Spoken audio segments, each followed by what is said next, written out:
Hi good morning friends, welcome to இனிமையான நேரங்கள். Friends, இன்றைக்கி நம்ம லஞ்ச் பாக்ஸ் பார்ப்போமா? இன்றைக்கி லஞ்ச் பாக்ஸில் பாருங்கள், பால் சாதம் பண்ணியிருக்கேன். நல்லாயிருக்கும் பாருங்கள், திக்கு க்ரீமியாக இருக்குது பாருங்கள். சாதத்தில் விட்டு மிக்ஸ் பண்ணியாச்சு. இதில் உங்கள் வீட்டில் கேர்டு இருந்தாலும் நீங்கள் இந்த பால் சாதத்தோடு கொஞ்சோண்டு ஆட் பண்ணிங்க, ஒரு ஸ்பூனு. ஆனால் கொஞ்சம் அதிகமாக பால் விட்டு நீங்கள் பண்ணுங்கள். பால் காய்ச்சும் போது தண்ணி கொஞ்சமாக, அதாவது ஒரு 1/2 டம்ளர் விட்டு நீங்கள் காய்ச்சினீங்கன்னா நல்லாயிருக்கும். தண்ணி இல்லாமல் காய்ச்சிங்கன்னா பிடிச்சிரும். அந்த பாலை நீங்கள் இந்த மாதிரி சாதத்தில் விட்டு மிக்ஸ் பண்ணுங்கள். நல்ல டேஸ்டியாக க்ரீமி கிடைக்கும். இந்த பக்கம் தக்காளி தொக்கு பண்ணியிருக்கேன் ஃப்ரெண்ட்ஸ். அவ்வளோதான் ஃப்ரெண்ட்ஸ். இது செமி கிரேவியாக இருக்குது.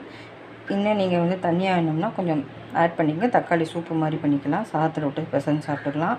இந்த தொக்கையே நீங்கள் சாதத்துக்கு விட்டு சாப்பிட்டுக்கலாம். நல்ல டேஸ்ட்டு கொடுக்கும் ஃப்ரெண்ட்ஸ். அவ்வளோதான் ஃப்ரெண்ட்ஸ். குட்டீஸ்க்கு நான் லஞ்ச் பேக் பண்ணிட்டேன். இதை நான் பேக் பண்ணிக்குவோம். ஓகே ஃப்ரெண்ட்ஸ், ரெடி ஆயிடுச்சு. நீங்களும் உங்கள் குட்டீஸ்க்கு என்ன லஞ்ச் பேக் பண்ணிங்கன்னு கமெண்டில் சொல்லுங்கள். நான் நெக்ஸ்ட் வீடியோவில் பார்க்குறேன். Bye friends.